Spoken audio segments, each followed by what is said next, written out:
the true story of Candyman that inspired the horror classic.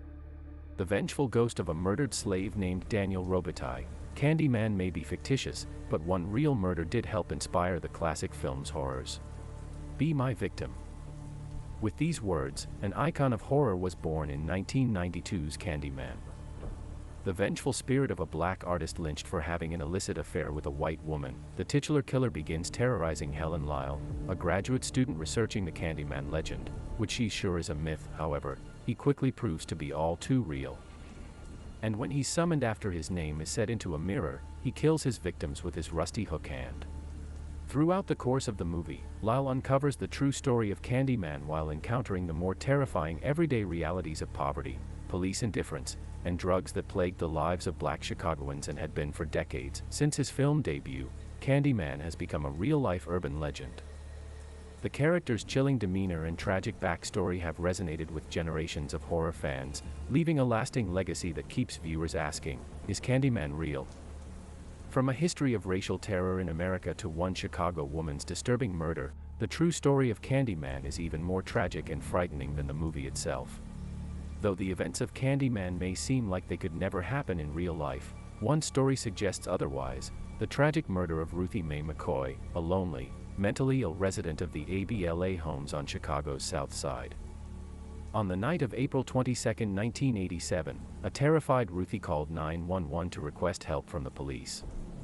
She told the dispatcher that someone in the apartment next door was trying to come through her bathroom mirror. "They throwed the cabinet down," she said, confusing the dispatcher, who thought she must be crazy.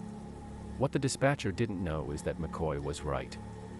Narrow passages between apartments allowed maintenance workers easy access, but they also became a popular way for burglars to break in by pushing the bathroom cabinet out of the wall. Although a neighbor reported gunshots coming from McCoy's apartment, police chose not to break down the door due to the risk of being sued by residents had they done so. When a building superintendent finally drilled the lock 2 days later, he discovered McCoy's body face down on the floor, shot 4 times. The movie contains several elements of this sad tale. Candyman's first confirmed victim is Ruthie Jean, a Cabrini Green resident murdered by someone who came through her bathroom mirror. Like Ruthie McCoy, neighbors, including the coincidentally named Anne-Marie McCoy, saw Ruthie Jean as crazy. And like Ruthie McCoy, Ruthie Jean called the police, only to die alone and without help. No one is quite sure how the details of McCoy's murder ended up in the movie. It's possible that director Bernard Rose learned of McCoy's murder after deciding to shoot his movie in Chicago. It's also been suggested that John Malkovich had an interest in making a movie about the story, and shared the details with Rose. Either way, the case became part of the true story behind Candyman. And what's also known for certain is that McCoy's death was far from unusual in Chicago's public housing. The movie takes place and was partially filmed at the Cabrini Green housing project on Chicago's near North Side. Cabrini Green, like the ABLA homes where Ruth McCoy lived and died, was built to house thousands of black Americans who came to Chicago for work and to escape the terror of the Jim Crow South, largely during the Great Migration.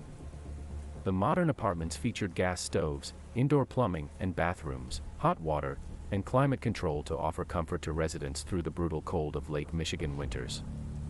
This early promise held out, and the homes appeared in television shows like Good Times as a model of a decent standard of living. But racism fueled neglect from the Chicago Housing Authority, which transformed Cabrini Green into a nightmare. By the 1990s, in full view of Sears Tower, 15,000 people, almost all African American, lived in dilapidated buildings rife with crime resulting from poverty and the drug trade. Around the time Candyman premiered in 1992, a report revealed that only 9% of Cabrini residents had access to paying jobs. The rest relied on paltry assistance grants, and many turned to crime in order to survive. Particularly telling are some of the words Ruth McCoy spoke to the police dispatcher: "The elevator's working." Elevators, lights, and utilities were so often out of order that, when they did function, it was worth mentioning. By the time the film crew arrived to shoot the disturbing interior of the Candyman's lair, they didn't have to do much to make it convincing. 30 years of neglect had already done their work for them. Similarly, America's troubling trend of violence against black men, and particularly those who formed relationships with white women, set the stage for another crucial plot point in Candyman, the tragic villain's origin story. In the film, the talented black artist Daniel Robitaille fell in love with and impregnated a white woman whose portrait he was painting back in 1890. Upon discovery, her father hires a gang to beat him, saw off his hand and replace it with a hook. They then covered him in honey and let bees sting him to death. And in death, he became Candyman. Helen Lyle is implied to be the reincarnation of Candyman's white lover. This aspect of the story is especially terrifying because the risk to interracial couples, and to black men in particular, was all too real throughout the history of the United States. The timing is an important detail. By the late 19th century, white mobs took their anger out on their black neighbors, with lynchings growing common as the years passed. In 1880, for example, lynch mobs murdered 40 African Americans. By 1890, the year cited in the movie as the start of the Candyman legend, that number had more than doubled to 85, and those were only the recorded killings. In fact, widespread violence was so popular that mobs even organized lynching bees, a grotesque, murderous counterpart to quilting bees or spelling bees. No one was spared from this brutality. Even the world-famous boxer Jack Johnson, upon marrying a white woman, was hounded by a white mob in Chicago in 1911. In 1924, Cook County's only known lynching victim, 33-year-old William Bell, was beaten to death because the deadman was suspected of having attempted to attack one of two white girls, but neither girl could identify Bell as the assailant. The lynching described in Candyman remains so terrifying because it was a lived, daily reality for generations of African Americans, whose reflection can be seen in the terror experienced by the Candyman. In fact, it wasn't until the 1967 Supreme Court case Loving v. Virginia that interracial couples gained legal recognition for their partnerships, by which time thousands of attacks and murders had been committed against African Americans all over the country. In February 2020, the House of Representatives passed a bill making lynching a federal crime. Beyond the real terrors of the black experience in the United States, Candyman also expertly draws on myths, stories, and urban legends to create a new horror icon with deep roots in familiar tales. So who is Candyman? The original Candyman was a character in British horror writer Clive Barker's 1985 story, The Forbidden. In this story, the titular character haunts a public housing tower in Barker's native Liverpool. Barker's Candyman draws on urban legends like Bloody Mary, who's said to appear after repeating her name several times in a mirror, or the Hookman, infamous for stories in which he attacks teenage lovers with his hook hand. The biblical story of Samson is another possible influence. In the Book of Judges, the Philistines rule Israel. Samson takes a Philistine wife, crossing racial lines, and notably slays a lion in whose belly bees produce honey.